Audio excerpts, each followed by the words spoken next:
What if I told you you're already creating your reality right now without even realizing it? That every thought, every emotion, every inner impulse sends out a signal, a frequency, a vibration. And that vibration doesn't just stay within you, it interacts with an invisible field, shaping what you call life. This isn't magic, it's physics. Most people associate the law of attraction with motivational phrases, vision boards, or forced visualizations. But that's just the surface. What no one ever told you is that you don't attract what you want, you attract what you are. And that you is not just who you think you are, it's your energetic, subconscious, vibrational self, constantly interacting with the invisible fabric of the universe. Imagine your mind as a radio tower, endlessly broadcasting a signal. That signal doesn't respond to your surface thoughts. It responds to what you truly believe, what you feel is real, what you silently vibrate. So the real question isn't, how do I get what I want? The real question is, what am I already broadcasting without even knowing it? This is the forgotten truth of attraction. In this video, we're going far beyond the cliches. We'll uncover how your mental magnetic field truly works, grounded in quantum physics, neuroscience, and expanded consciousness. With insights from Jacobo Grinberg, Bruce Lipton, Neville Goddard, and more, you'll begin to see. Your mind doesn't just think, it creates. It doesn't just imagine, it collapses reality. And perhaps by the end of this journey, you'll realize you were never a victim of circumstances, but the silent architect of everything around you. Get ready to see reality with new eyes. Get ready to remember the power you forgot. Most people think the mind's job is simply to think, analyze, or remember. But here's what they don't know. The mind is also a constant energetic transmitter. It's not just a thought processor, it's a broadcasting antenna, emitting frequencies every second, even when you're doing nothing. This isn't just a spiritual metaphor, it's quantum reality. Jacobo Grinberg's synergic theory proposed something revolutionary, that the human mind interacts with a fundamental structure of the universe called the lattice, or expanded neuronal field. Every thought, emotion, or perception generates a vibrational pattern that modifies this structure, and in doing so, it alters perceived reality. But this isn't just about perception. Quantum physics offers a fascinating parallel. At the subatomic level, everything in the universe is vibration, energy in motion. Subatomic particles don't exist as fixed things. They exist as probabilities that behave according to observation and intention. Your mind, then, sends a signal into the quantum field, and that signal can collapse possibilities into form. The frequency you emit depends on the coherence between your thoughts, emotions, and beliefs. When there's dissonance, the signal is weak. When there's alignment, the signal is strong and clear. Picture your mind as a radio tower. Every thought sends out a wave, but not all waves reach far. Not all have power. The most potent ones are those charged with clear intention and coherent emotion. And this invisible field you're sending signals to? It's not out there, it's everywhere, including within you. It's the fabric where reality takes shape. And whether you're aware of it or not, you're already playing this quantum game. So then, if you're constantly transmitting, who or what decides which frequency actually draws in what you truly desire? The answer is closer than you think. But first, we need to explore the true magnetic core of your mind. Now that you understand your mind is broadcasting a signal into the field, the next question is crucial. What determines that signal? The answer doesn't lie in your conscious thoughts, but in your deep-rooted beliefs. Joseph Murphy explained it clearly. Your conscious mind may desire wealth, love, or well-being, but if your subconscious holds beliefs of lack, unworthiness, or fear, that is the actual frequency you're sending out. Bruce Lipton confirmed it biologically. The subconscious governs over 90% of your daily life. It's an automatic program shaped by memories, traumas, and early conditioning. mostly formed before the age of 7. And that program is the real magnet shaping your reality. Imagine a powerful magnet. No matter how much you ask it to attract wood, it won't. It's not designed for that. Your mind works the same way. It doesn't attract what you want. It attracts what matches your deepest beliefs. You may want abundance, but if you believe money is dirty or that you don't deserve it, you'll radiate scarcity. You may desire love, but if you believe everyone leaves, you'll emit rejection. This is the core of the paradox. You can visualize, repeat affirmations, and try every manifestation technique, but if your subconscious contradicts your desire, your field will vibrate in conflict. That's why many feel frustrated with the law of attraction, because they overlook this invisible yet dominant layer. And this is where true transformation begins, not by wanting harder, but by rewiring from within. So how do you reprogram a belief? First, by becoming aware of it, by catching the "I can't," "I'm not enough," or "that's not for me" that echo silently in your mind. Then, using tools like emotional visualization, guided meditation, or neuroplasticity techniques to imprint a new pattern into your subconscious. When you shift your beliefs, your frequency changes. And when your frequency changes, your field changes. Your mind is already a magnet, but you decide what it pulls in. And what it pulls isn't your desire, it's your internal truth. But what if that magnet could be amplified even further? That's where the power of emotion comes in. If thought is the signal you send out, emotion is the electric current that gives it power. This is one of the most powerful and least understood keys to creation. It's not enough to think about what you want. You have to feel it as real.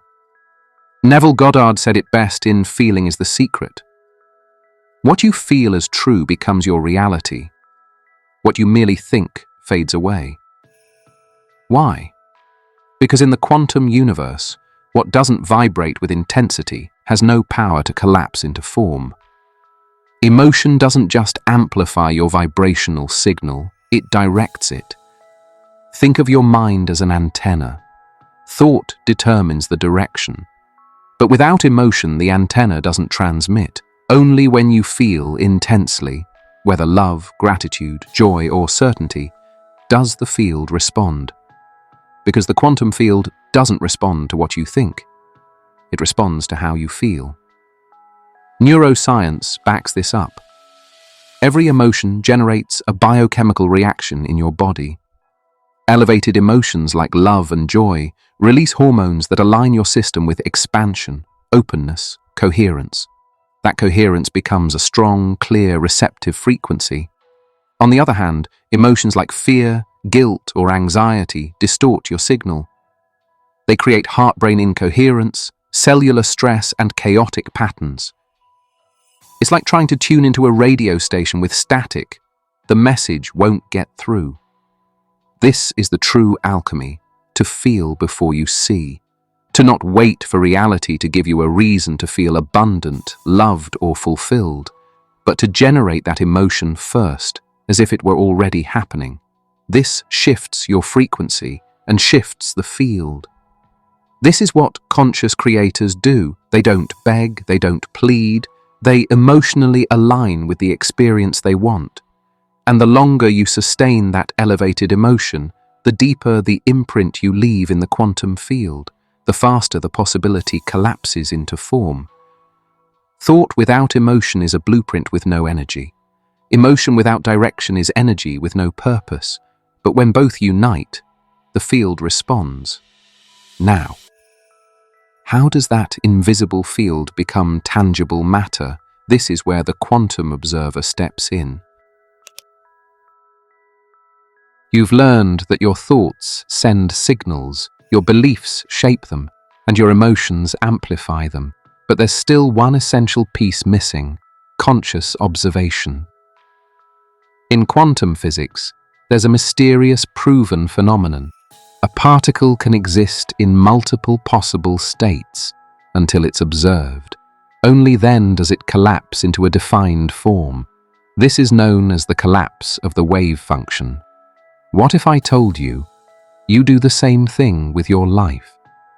Every time you focus your attention on something, an emotion, an idea, a possibility, you're collapsing that potential from the realm of probabilities into form.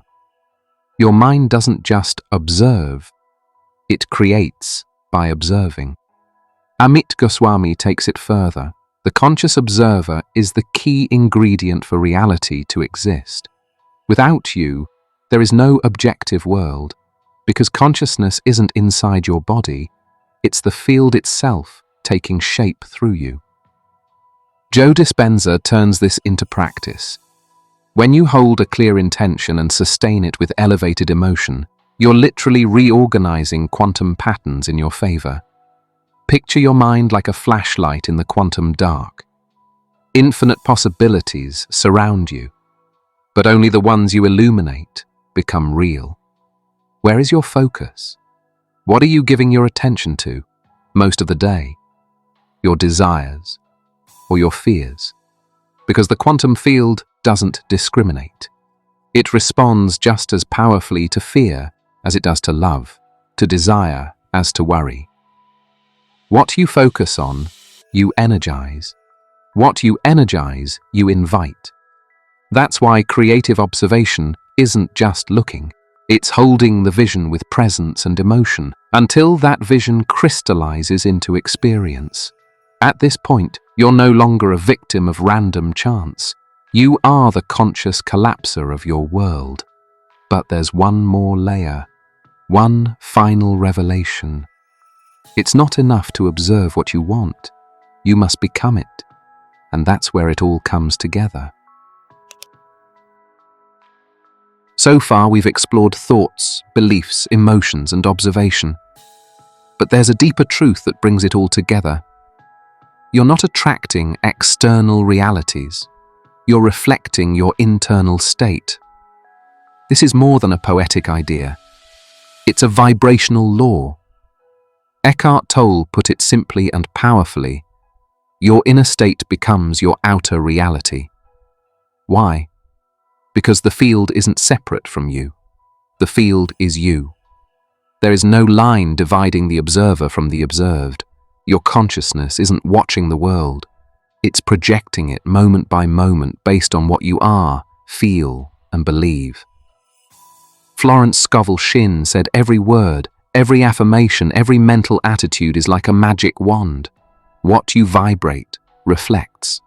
What you fear reflects. What you love reflects. Michael Talbot, in The Holographic Universe, pushed this to the edge. Every part of the universe contains the whole. The outer world is a fractal mirror of the inner one. So what you see out there isn't a cause, it's an effect of your inner field. This dissolves the idea of attraction as something outside of you. You no longer need to chase, push, or force. You simply need to align internally with the reality you want to live. Want peace. Be peace. Want abundance. Embody the consciousness of abundance. Want love. Be the vibrational reflection of the love you seek. Because you're not manifesting through effort. You're expressing through being. And the higher your baseline vibration, the more coherent, loving, present you are, the more powerful and subtle the reality you project. This is the final secret. You're not a magnet attracting things. You're a field reflecting what already lives inside you. And that field doesn't respond to what you ask for. It responds to what you are. Now that you know, who do you choose to be? What if you were already the cause of everything around you? Not from guilt, but from power. Not as punishment, but as creator. Most people live as if the world is something that happens to them, something to fight, fix, or conquer. But the truth is much softer and far deeper. The world isn't happening to you. you're projecting it from your frequency, your beliefs, your emotional state, from what you hold silently when no one is watching. And here's the great revelation. You don't need to force reality. You just need to remember you're already shaping it. The question is no longer, how do I attract what I want? But rather, who must I be for that to reflect effortlessly in my life? Everything you long for, peace, love, abundance, freedom, is not far away. It's within your frequency, waiting to be activated, and you already hold the power.